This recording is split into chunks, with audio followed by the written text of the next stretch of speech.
नमस्ते, मैं हूं आपके साथ जसप्रीत कौर। साल 2026 की शुरुआत से लेकर अभी तक अच्छी खबरें देखने को नहीं मिली है। लगातार मौतें हो रही हैं। बाकी बचा साल कैसे रहने वाला है और किन लोगों के लिए साल 2026 बेहतरीन हो सकता है, इस पर हम चर्चा करेंगे। हमारे साथ मौजूद है वर्ल्ड रिनाउंड एस्ट्रोलॉजर और वास्तु एक्सपर्ट मनोज जैन जी। बहुत बहुत स्वागत है आपका हमारे स्टूडियो में। मनोज जी, साल 2026 आधा बीत चुका है।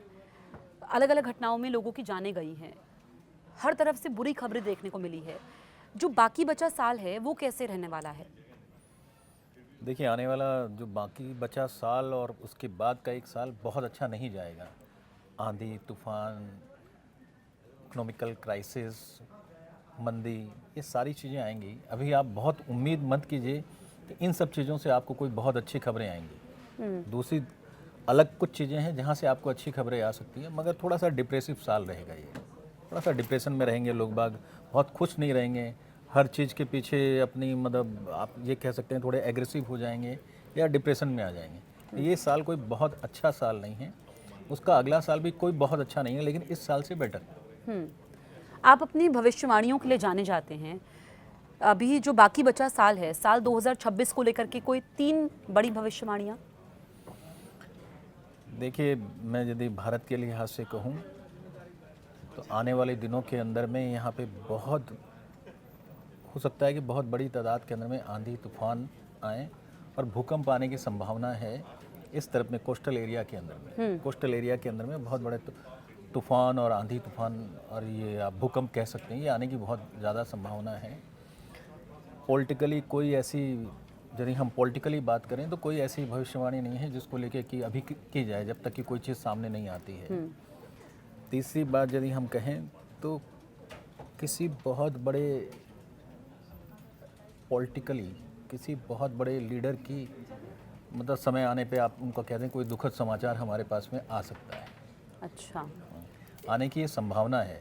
संभावना का मतलब ये नहीं है कि वो एकदम से सत्य हो जाएगा। ऐसा संभावना दिखती है कि देश के अंदर में कोई बहुत महत्वपूर्ण आदमी इस दुनिया से जाए। अच्छा जाए। हाँ, ये इस साल के अंत तक ऐसा हो सकता है। चांसेस है, ऐसा लगता है। आप भविष्यवाणियों को आप जनवरी तक नहीं जोड़ सकती हैं। लगभग आप मार्च तक समझिए। मार्च तक समझिए। तो आपने मार्च तक ये बताया, तो साल 2027 से हम कितनी उम्मीदें रखें? साल 2027 से भी आपको बहुत ज़्यादा उम्मीदें नहीं रखनी चाहिए, क्योंकि 2027 भी 2026 का जैसा साल है। बहुत ज़्यादा आतंकी घटनाएं घटेंगी। कई देश मतलब हो सकता है, मेरे को जो सबसे ज़्यादा जो दिखाई दे रहा है कि चाइना में सत्ता परिवर्तन नहीं हो जाए। ये मैं बहुत बड़ी बात बता रहा हूँ। आने वाले 2 सालों के अंदर, मैं अगले साल की बात नहीं कर रहा हूँ, क्योंकि एस्ट्रोलॉजी के अंदर में एक समय को आप एक समय के लिमिट के अंदर में उसको रखते हैं। तो 2 सालों के अंदर में चाइना के अंदर में सत्ता परिवर्तन हो सकता है, जापान के अंदर में हो सकता है, थाईलैंड के अंदर में हो सकता है, इंडोनेशिया के अंदर में हो सकता है। इधर में यदि आप जाएंगे तो यूके के अंदर में सत्ता परिवर्तन होने के बहुत बड़े चांसेस हैं। पाकिस्तान के अंदर में हो सकते हैं 2 सालों के अंदर। हाँ, इन 2 सालों के अंदर में ऐसा होगा, ऐसा होने की बहुत बड़ी संभावना है, जिसमें मेरे को चाइना बहुत ज़्यादा दिखाई दे रहा है। अच्छा, चाइना में सत्ता परिवर्तन की आप भविष्यवाणी कर रहे हैं? मेरे इस बात पे जल्दी से कोई बिलीव नहीं करेगा, कारण कि इतना कंट्रोल्ड शासन है वहाँ पे, लेकिन ऐसा संभावना मेरे को दिखाई दे रही है। ऐसी परिस्थितियाँ बन जाएंगी। दूसरी बात, उसी एरिया के अंदर में जैसे चाइना है, जापान है, इंडोनेशिया है, थाईलैंड है, वहाँ पे कोई बहुत बड़ी महामारी भी फैल सकती है। जिस तरीके से एक बार सुनामी आया, ये हम क्या कहते हैं, कोरोना आया था, उसी टाइप की, इतनी बड़ी तो नहीं आनी चाहिए, लेकिन इसी टाइप से कोई महामारी आ सकती है। चाइना, जापान, इंडोनेशिया, थाईलैंड, इस एरिया के अंदर। अच्छा, इस एरिया के तो आप ये 2 सालों के भीतर आप बता रहे हैं ये हाँ, हो सकता है? 2 सालों के। अच्छा, अगर हम देखें जो अमेरिका, ईरान, इसराइल के बीच में तनाव है, ऐसे ही रहेगा या समाप्त हो जाएगा? देखिए, मेरे को तो ऐसा लगता है कि अमेरिका और ईरान के अंदर का जो तनाव है, ये इसी जून जुलाई के बाद से शांत होने की संभावना है। अच्छा, इसी 2 महीने के अंदर में अमेरिका फिर और किसी दूसरी कंट्री के अंदर में अटैक करेगा। ये 101% ये होगा ही होगा साल 2026 में। हाँ, 2026 या 2027 के स्टार्टिंग मार्च के पहले किसी दूसरे देश के ऊपर में ईरान को छोड़ के कहीं और जाए। लेकिन तनाव रह सकता है, लेकिन युद्ध जो है अमेरिका और ईरान का, वो शायद ख़त्म हो जाए। दिखता ऐसा ही है कि इसी जून जुलाई के आसपास। हाँ, क्योंकि ये तो पूरे विश्व के लिए अच्छी बात होगी, क्योंकि इसका असर तो दुनिया के हर एक मुल्क पर पड़ा। जी जी, लेकिन ये हो जाना चाहिए, ये संधि हो जाएगी, तनाव रहेंगे लेकिन वो एक बोलता है कि आप इसको ऐसे कैसे, तनाव रहेगा लेकिन शांति रहेगी। अच्छा, हमने देखा है कि इसका जो असर हुआ अभी गोल्ड प्राइसेस को लेकर के आपकी क्या भविष्यवाणी है? आप सिर्फ गोल्ड की बात मत कीजिए, इसके अंदर में सोना, चांदी, कॉपर, ये तीनों अभी हो सकता है आपको सोना चांदी थोड़े से मंदे दिखाई दे रहे हैं, लेकिन ये लगातार बढ़ते चले जाएंगे। नेक्स्ट ईयर तो और ज़्यादा बढ़ेंगे, बहुत ज़्यादा बढ़ेंगे। सोने, चांदी, गोल्ड ये बढ़ते चले जाएंगे। शेयर मार्केट गिरेगा, शेयर मार्केट गिरेगा, उतार चढ़ाव बहुत ज़्यादा रहेगा, लेकिन मंदी की तरफ में उतरेगा ज़्यादा, क्योंकि पूरे विश्व के अंदर में मेरे को मंदी दिखाई दे रही है। हिंदुस्तान उस मंदी से बचा रहेगा, लेकिन असर तो आएगा ही उसके ऊपर। तो ये आर्थिक मंदी के आप संकेत दे रहे हैं, जिसको लेकर के चर्चाएं भी हो रही हैं। आर्थिक मंदी शुरू हो चुकी है। मैं संकेत क्या दे रहा हूँ? मैं संकेत ये दे रहा हूँ कि हिंदुस्तान बचा रहेगा, इंडिया किन बचा मुल्कों रहेगा। पर सबसे ज़्यादा असर पड़ेगा? सबसे ज़्यादा यूरोप पे असर पड़ेगा। यूरोप की हो सकता है 2-3 कंट्रियाँ दिवालियाँ हो जाएं। सबसे ज़्यादा यूरोपियन कंट्री की जो ठंडी जगह है ना, जो ठंडी जगह है, जिसको हम लोग ठंडी वेस्टर्न कंट्री वगैरह बोलते हैं, उन जगहों पर ज़्यादा असर करेगा ये। जो आर्थिक मंदी है सबसे ज़्यादा वहीं पे, वो सबसे ज़्यादा असर में रहेंगी। आप समझ लीजिए कि ब्रिटेन है, फ्रांस है, जर्मनी है, अमेरिका है, वो सब इसकी चपेट में आ जाएंगे। उन सब पे सबसे ज़्यादा असर रहेगा। अब इस तरफ में यदि आप आती हैं, मान लीजिए मिडिल ईस्ट या इस तरफ में आती हैं, जब मिडिल ईस्ट से आप जो इंडिया की तरफ में आते हैं, इंडिया, चाइना, तो इस पूरे रीजन के अंदर में सिर्फ एकमात्र इंडिया ऐसा है जहाँ पे ये बचा लेगा अपने आप को। कोई ना कोई ऐसा करिश्मा हो जाएगा कि ये बच जाएगा। असर होता जरूर है, लेकिन इतना नहीं होगा जितना पूरे विश्व में होगा। तो हिंदुस्तान के लिहाज से ये अच्छी बात हिंदुस्तान है। के लिहाज से बहुत बड़ा कुछ ना कुछ चमत्कार होगा, कुछ ना कुछ ऐसी चीज़ें मिल जाएंगी हिंदुस्तान को। वो पेट्रोलियम में बोल दीजिए, थीलियम में बोल दीजिए, यूरेनियम में बोल दीजिए, अचानक से ऐसी कोई चीज़ आएगी जिससे बच जाएंगे ये लोग। अगर हम महंगाई की बात करें तो महंगाई भी बढ़ी है, आम लोगों की जेब पर असर पड़ा है। चाहे हम पेट्रोल की बात करें या हम एलपीजी सिलेंडर की बात करें, तो भविष्य क्या नज़र आता है? ये सब चीज़ों से निकल जाएंगे। महंगाई हर साल ही देखिए, आप पिछले आप यदि 100 सालों का इतिहास उठा लीजिए, पिछले 50 सालों का इतिहास उठा लीजिए, हर साल पिछले साल से महंगाई बढ़ती है। अब आप उसको किस नज़रिए से लेते हैं, ये आपके और हमारे ऊपर में है। महंगाई इतनी बढ़ रही है, गाड़ियाँ तो बहुत बिक रही हैं, तो आप महंगाई की कैसे बात कर सकती हैं? भौतिक सुख सुविधाओं की सारी चीज़ें बहुत ज़्यादा बिक रही हैं। मोबाइल सबसे ज़्यादा बिक रहे हैं इस समय के अंदर में। मोबाइल में मैं वो छोटे मोटे मोबाइल की बात नहीं कर रहा हूँ। आईफोन हो गया, सैमसंग हो गया, जो कि लग्जरी मोबाइल्स हैं, वो सबसे ज़्यादा बिक रहे हैं। लग्जरी गाड़ियाँ बहुत बिकने लगी, तो महंगाई है कहाँ? नहीं, आम लोगों की अगर हम बात करें, आम लोगों के बीच में ही हो रहा है ये। आम लोगों के बीच में ही आप सबसे ज़्यादा मोबाइल बिक रहे हैं। आप घरों घरों के अंदर में देखेंगे सैमसंग के जो भी बड़ी बड़ी कंपनियां हैं, उनके मोबाइल बिक रहे हैं। और थोड़ी बहुत महंगाई है, इससे इनकार नहीं किया जा सकता, कारण कि वर्तमान परिस्थितियों को देखते हुए। अदरवाइज़ अभी इस साल के अंदर में ये ज़रूर है कि एग्रीकल्चर के अंदर में जो खेती क्रॉप वगैरह होती है वो थोड़ी सी कम होगी, लेकिन सरकार संभाल लेगी। इस समय के अंदर में जो सरकार है और इस समय के अंदर में जो दिशाएं दशाएं जो चल रही हैं, जो गोचर चल रहे हैं, जो ग्रहों की चाल चल रही है, उसके अंदर में जिस तरह की सरकार हिंदुस्तान में होनी चाहिए वैसी की वैसी ही सरकार है। धर्म के रास्ते पे चलने वाली, धार्मिक नहीं होनी चाहिए, धर्म के हिसाब से चलने वाली जो सरकार होगी वो अपने आप को इन सारी परिस्थितियों से निकाल देगी। और व्यक्ति के ऊपर में भी मैं आपको यही बात कहूँगा, यदि व्यक्ति भी धर्म के रास्ते पे चले, धार्मिक नहीं, मधांध नहीं, धर्म के रास्ते पे चलने वाले व्यक्तियों का इस पूरे, आप समझ लीजिए कि फरवरी तक आप देखेंगे बहुत अच्छे जो साइंटिस्ट हैं, बहुत अच्छे जो आचार्य हैं, बहुत बुद्धिजीवी लोग हैं, या ऐसे बहुत से नेता जिन्होंने, बहुत कर्मठ नेता, उन सबका बहुत नाम होगा। अच्छा, वो अचानक से आपको उभर के दिखाई देंगे।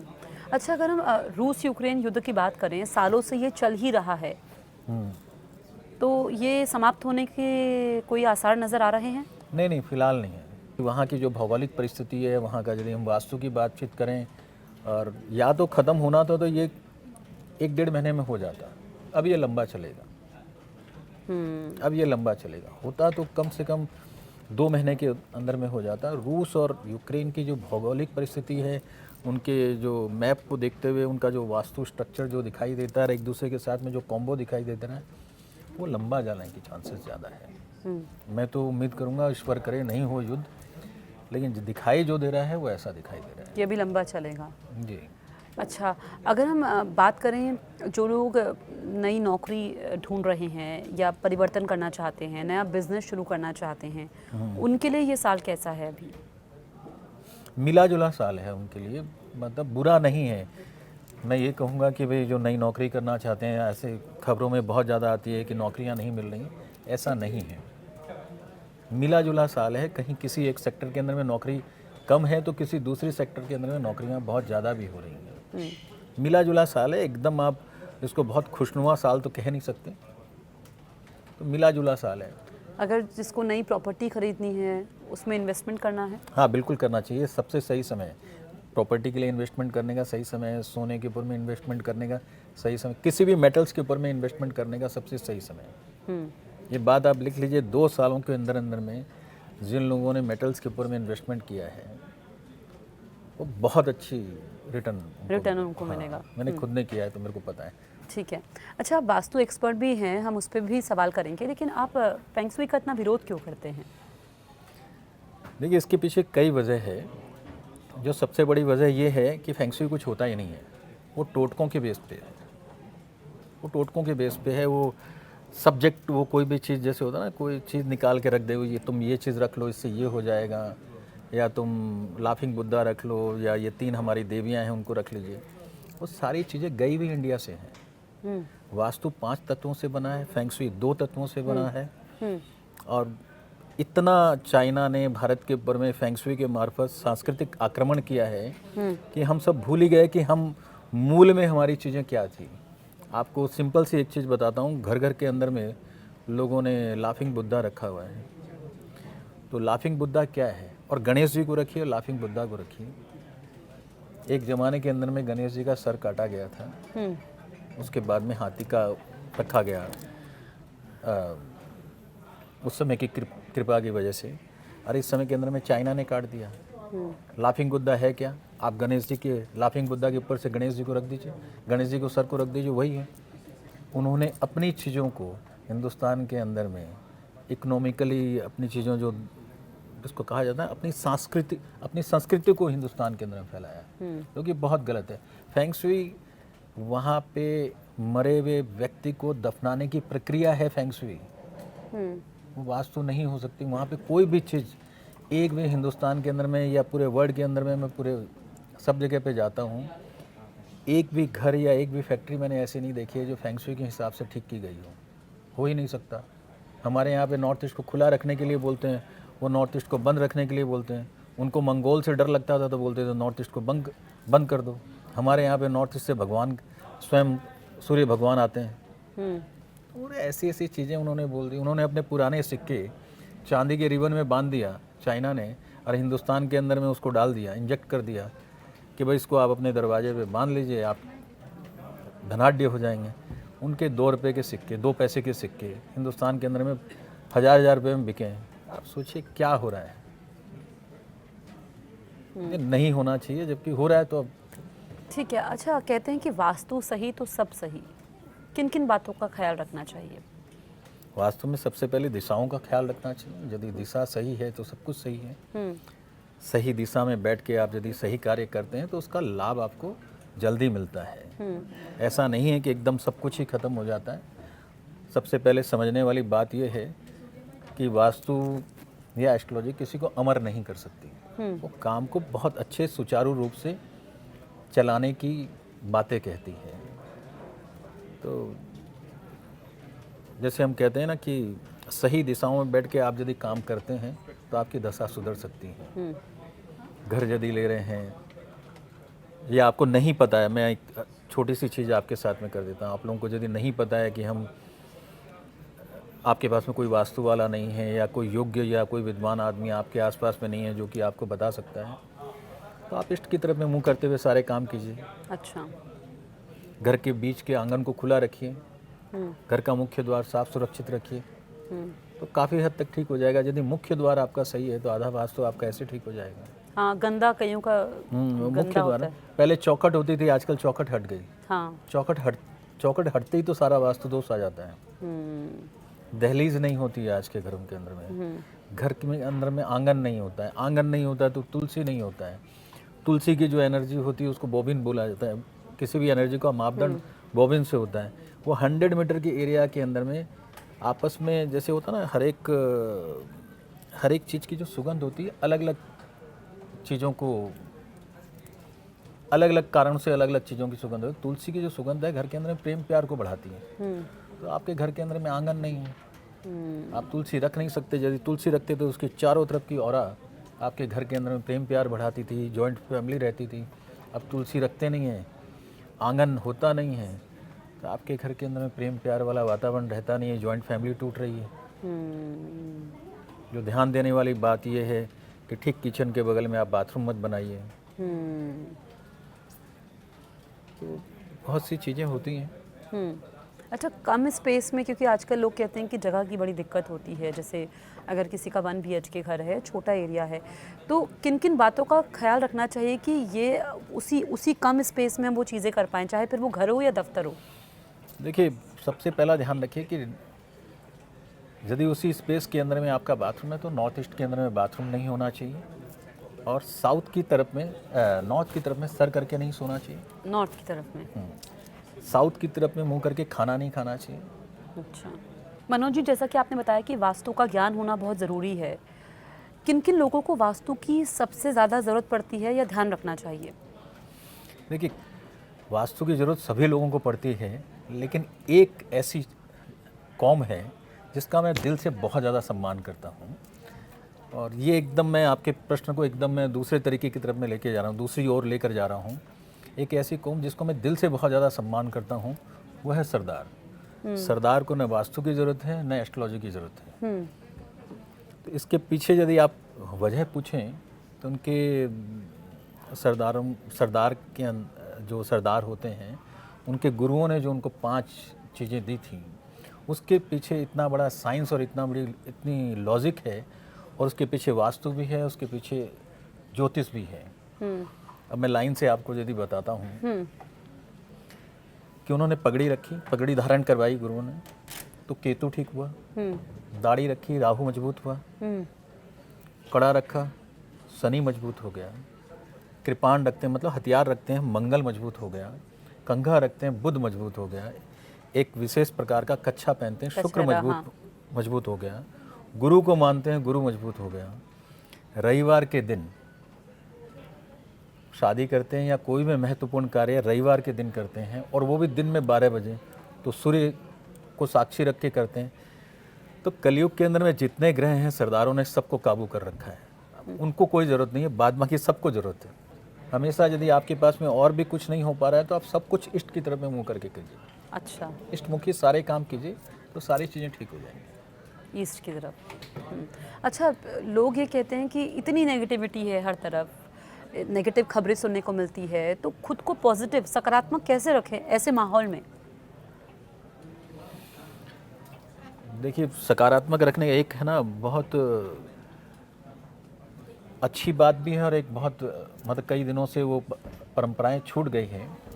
पहले लोग ना मंदिर बहुत जाया करते थे, घर, अब लोगों ने वो मंदिरों को घर के अंदर में ले आए। आप यदि मंदिर के अंदर में जाएंगे, मंदिर के अंदर में सही तरीके से जाने की जो प्रक्रिया होती है, जो कि वास्तु के अंदर में बताई गई है कि आप मंदिर के अंदर में घुसते हैं तो पहले हाथ पैर धोइए, फिर वो जो मंदिर के अंदर में घंटी होती है उसके नीचे अपने आप को रखिए, और उस मंदिर के अंदर में सामूहिक रूप से उस मंदिर में यदि जाएं, प्रार्थना करें, तो आप पॉजिटिव हो जाते हैं। मंदिर के अंदर में जो घंटी है उसको बजाते हैं, उसके नीचे रहते हैं, तो उसकी जो तरंगें आती हैं आपकी पूरी बॉडी को पॉजिटिव कर देती हैं, पूरी बॉडी को पॉजिटिव कर देती हैं। तो मंदिर जाना शुरू कीजिए, अच्छी संगत में रहिए, जैसे पहले के बुजुर्ग लोग कहते थे ना, अच्छी संगत में रहिए, बहुत फ़र्क पड़ता है। बहुत ज़्यादा फर्क पड़ता है। और भी यदि बहुत ज़्यादा यदि निगेटिव है तो सिंपल सा उपाय, नमक के पानी से स्नान कीजिए, आपकी निगेटिविटी इमीडिएटली दूर हो जाएगी। अच्छा, और बहुत ज़्यादा यदि पॉजिटिव होना है कि नमक के पानी से स्नान कर लिया, अब और ज़्यादा पॉजिटिव होना, मज़ा नहीं आ रहा है, तो पानी के अंदर में थोड़ा सा दूध डालिए, उसके बाद में स्नान कीजिए। आप देखिए मतलब 1 मिनट के अंदर में आपको फील होने लग जाएगा। अच्छा। हाँ, नमक को यदि रगड़ के आप यदि स्नान करते हैं तो इतने मिनट मतलब वो सेकंड या मिनट फिर चुटकी नमक आपने हाँ नमक को स्क्रब करना पड़ता है। स्क्रब करना है। अच्छा। और जो दूध जो होता है, दूध से स्नान करना, उसको सीधा आप जैसे शिव पे आप दूध चढ़ाते हैं उसी तरीके से अपने ऊपर में डालिए। आप देखिए यदि व्यक्ति को कितना भी भारी डिप्रेशन हो, और वो यदि दूध से स्नान करता है, एक प्रक्रिया है उसकी, वो बहुत लंबी प्रक्रिया है। हाँ, या नमक, आप अगर शॉर्ट में बता पाएं जो दर्शक हमें देख रहे हैं। देखिए क्या है कि नमक से स्क्रब कीजिए अपनी बॉडी को। अच्छा, हाथ। हाँ, हाँ। सी सॉल्ट जो होता है आजकल तो आते हैं, स्क्रब करेंगे तो आपके अंदर के पोर्स खुलेंगे। अच्छा। पोर्स खुलेंगे तो इसको एस्ट्रोलॉजी के अंदर में जब पोर्स खुलेंगे तो मैल निकलेगा। मैल निकलेगा तो आपका राहु, मैल क्या हुआ, बासी जगह क्या हुई, जो जगह में मैल जम गया वो क्या हुआ, वो राहु हुआ। वो राहु हटेगा, आपकी चीज़ें खुलने लग जाएंगी। उसके बाद में आप साधारण पानी से स्नान कीजिए। उसके बाद में एक बाल्टी के अंदर में, एक पूरी बाल्टी के अंदर में आप पूरी बाल्टी को पानी से भर लीजिए। उसके अंदर में 2 कटोरी कम से कम दूध डाल दीजिए। और उसके बाद में स्नान कीजिए। दूध क्या है, चंद्रमा, राहु हटेगा, चंद्रमा आएगा आपके शरीर के अंदर में, तो आपको एकदम फ्रेश कर देगा, आपकी तरंगे बहुत मजबूत कर देगा, आपकी ऑरा बहुत मजबूत कर देगा। इमीडिएट व्यक्ति कई बार होता है ना, मैं बहुत डिप्रेशन में, मेरे को डॉक्टर के पास में जाना है, साइकोलॉजी, तो सब चीज़ें हट जाएंगी। अच्छा। अवसाद की कोई भी, डिप्रेशन टाइप की कोई भी बीमारी हिंदुस्तान में नहीं अपने थी। जीवन का हिस्सा बना लें, बिल्कुल बना लेना चाहिए। या अगर रोज नहीं कर पा रहे हैं तो हफ्ते में, जब आपको मौका मिले, जब मौका मिले। जब मौका मिले। नहीं, दूध का तिलक लगा लीजिए, इतना तो हो ही सकता है, दूध या दही का तिलक लगा लीजिए। मतलब जब आपको समय मिले कर लेना चाहिए ये। जब समय मिले कल। हिंदुस्तान के अंदर डिप्रेशन वाली बीमारी थी नहीं, ये तो बाहर से आई है। कब था, आपने कभी सुना है हिंदुस्तान में किसी को डिप्रेशन होता था? आप जाके यदि अपने, और लोग तो आजकल आम बोलचाल की भाषा में भी बोलते हैं कि मैं तो डिप्रेस्ड हूँ, मैं, है ना, हम तो जाके ये हम यदि शब्द ही अपने, ऐसा इस्तेमाल करते हम हैं। जाके यदि अपने घर परिवार में बोल देना हम डिप्रेशन में थे, तो 2 थप्पड़ पड़ते थे, काहे का डिप्रेशन, जाओ काम करो, नहा के आ जाओ। लोग बाग जो नदियों में नहाने जाते थे, ये परंपरा थी, हर एक चीज़ के पीछे साइंस था। बहते हुए पानी में आप नहाइए, आपका डिप्रेशन दूर। मान लीजिए कि ऋषिकेश जाते हैं, गंगा जाते हैं, संगम जाते हैं, कहीं भी जाते हैं, क्या है, आप उस समय के वातावरण के अंदर में जो ग्रह चल रहे होते हैं उस हिसाब से जब इलाहाबाद के अंदर में कुंभ का ये मेला होता है, आप जाके स्नान कीजिए। डिप्रेशन का बाप ही नहीं रहेगा उसके बाद में। बिल्कुल। अच्छा, लोग ये भी कहते हैं कि नींद नहीं आती है, मतलब आप दिन भर जगे भी रहते हो, बहुत कम सोते हो, अगले दिन फिर से नींद नहीं आती है, ये बहुत आम समस्या हो गई है आज। नहीं, आम समस्या के पीछे वजह आदमी व्यक्ति खुद है। आप अपने मोबाइल का स्क्रीन देखिए, 8-8 घंटे तक लोग मोबाइल देखते रहते हैं। अब क्या होता है कि मोबाइल कम्युनिकेशन है तो बुध की बात हो गई, बुध ग्रह हो गया नहीं, और जब हम उससे कम्युनिकेट करते हैं तो बुध की बात हो गई। मोबाइल अपने आप में मंगल का कहते हैं, कई जने अपनी अपनी बातें कह सकते हैं, लेकिन वो एक तरीके से हम उसको यंत्र कहते हैं, जो यंत्र मंगल की बात हो गई। आप थोड़ी देर उससे बातचीत कीजिए, बहुत अच्छी बात है। आप उसके बाद में उसके नशे में जाते हैं, जब आपको उसके नशे में जाएंगे तो आपको नींद कहाँ से आएगी? आप 8-8 घंटा उसके अंदर में डूबे रहेंगे। हाँ, ये कह सकते हैं कई बार नॉर्थ की तरफ में सर करके सोते हैं या वेस्ट की तरफ में सर करके सोते हैं तो नींद नहीं भी आ सकती है, तो वो अपना रूम देखिए।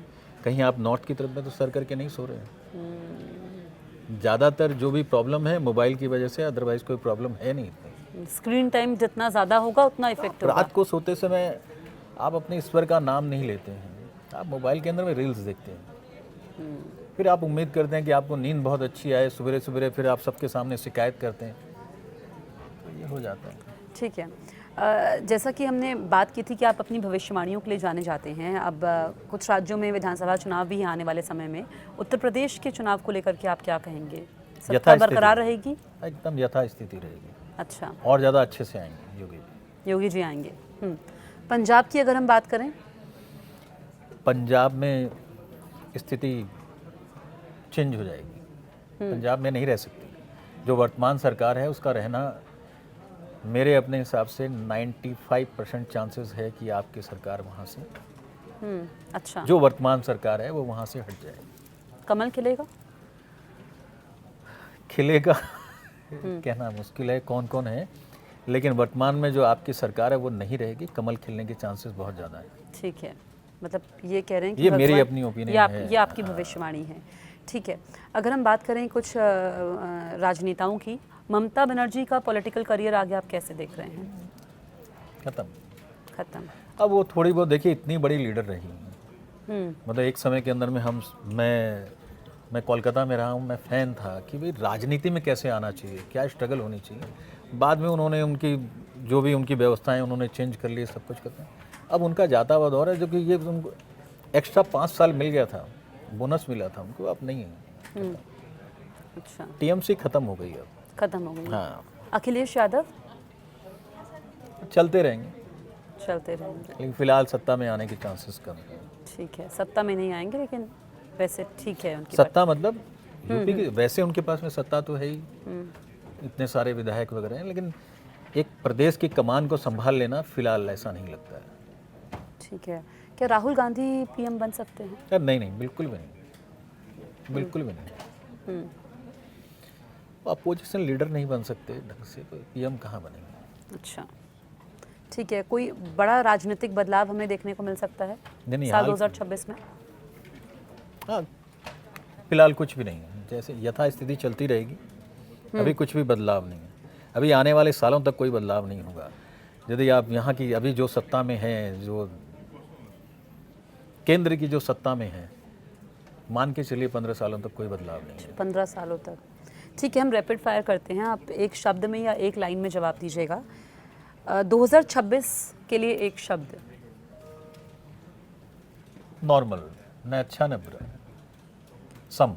2026 का सबसे बड़ा अवसर? यदि आप धैर्य रखें तो बहुत अच्छा है, आपदा में अवसर वाली बात है। धैर्य रखें तो बहुत अच्छा है। 2026 का सबसे बड़ा खतरा? आने वाले दिनों का खतरा ये है कि हमको बाढ़, मतलब प्राकृतिक घटनाएं बहुत ज़्यादा नुकसान दे सकती हैं।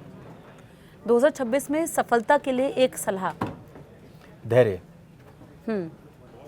अच्छा, कौन सी आदतें 2026 में लोगों को आगे बढ़ा सकती हैं? धर्म के प्रति निष्ठावान। किस तरह के लोग 2026 में सबसे अधिक सफल हो सकते हैं? जो धर्म को मानने वाले हैं। अच्छा, क्या इस साल अंतर्राष्ट्रीय राजनीति में कोई बड़ा मोड़ आने की संभावना है इस साल? हाँ, इस साल नहीं भी तो आप 8-9 महीना साल भर के अंदर में देखेंगी कि पाकिस्तान के अंदर में सत्ता परिवर्तन हो जाएगा। मेरे को तो सबसे ज़्यादा, मैंने आपको पहले भी बताया था कि चाइना के अंदर में मेरे को आने वाले सालों के अंदर में सत्ता परिवर्तन, तो यही ब्रिटेन के अंदर में भी सत्ता परिवर्तन ये आपने दिखाई बड़ी भविष्यवाणी की है, तो यही अंतर्राष्ट्रीय घटना है जिस पर सभी की नजर रहेगी? चाइना अमेरिका बहुत बड़ी मंदी में आ जाएगा। जो सबसे ज़्यादा, जो आप मेरे से पूछ रही थी, अमेरिका सबसे ज़्यादा मंदी का शिकार होगा। अमेरिका। और बाकी रसिया की पोजीशन सुधरेगी। और भारत की अगर हम बात करें, भारत के लिहाज से? भारत अपने आप को संभाल, चमत्कारिक रूप से यहाँ पे कुछ ऐसा होने वाला है जो कि पूरे विश्व की नज़र आ जाएगी भारत के ऊपर में। बड़े बड़े निवेश होंगे। अभी लगेगा कि हम मंदी में हैं, अभी लगेगा कि हम मंदी की चपेट में आ रहे हैं, थोड़ा बहुत लगेगा, कुछ चीज़ों की पेट्रोलियम प्रोडक्ट वगैरह की रेट वगैरह बढ़ गई है, लेकिन अचानक से करिश्मा होगा और ये 2026 की अक्टूबर-नवंबर के आसपास में होगा। सरकार के ऊपर में एक बार आपको ऐसा लग सकता है कि बहुत बदनामी आ रही है या कुछ नहीं कर रहे हैं, अचानक से उसी समय बहुत बड़ा डेवलपमेंट होने की संभावना, कोई बहुत बड़ा चमत्कार होगा, कुछ ऐसी चीज़ें भारत के पास में आ जाएंगी जहाँ से एकदम सब कुछ। ठीक है, मनोज जी, आप हमारे स्टूडियो में आए, आपने इतनी अहम जानकारियाँ हमारे दर्शकों को दी, इसके लिए आपका बहुत बहुत शुक्रिया। Thank you. आपको हमारा पॉडकास्ट कैसा लगा, आप हमें कमेंट करके ज़रूर बताइए और आप देखते रहिए न्यूज़ 18 इंडिया।